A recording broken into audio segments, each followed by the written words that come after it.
Buenas tardes. Supongo que te preguntarás dónde estás o quién soy, pero esas preguntas ahora mismo no tienen ningún valor. ¿Cómo? Ante ti tienes dos pastillas, una azul y otra blanca. Ambas pastillas pueden ayudarte en caso de pérdida de un móvil, pero solo puedes elegir una. ¿Qué elección debo tomar? Es sencillo.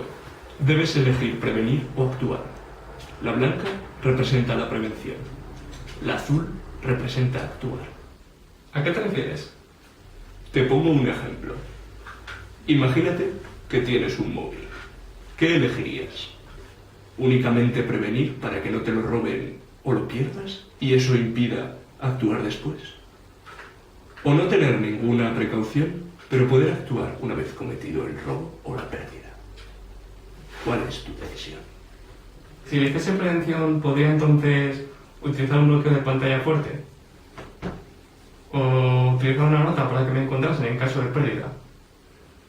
También podría configurar una aplicación antirrobos como Avast Anti-Theft. ¿O podría utilizar el móvil solo en entornos seguros? ¿Y qué beneficios te daría actuar? Podría localizar el móvil con un geolocalizador e ir a buscarlo. O podría llamar a la policía o a mi propio móvil. O también podría bloquear el móvil. ¿Y bien? ¿Ya te has decidido? No sé, es una decisión difícil. Esta es tu última oportunidad. Después de esto no hay vuelta atrás. Elige la pastilla blanca y podrás prevenir lo máximo. Elige la pastilla azul y podrás actuar de cualquier manera posible. Es tu elección.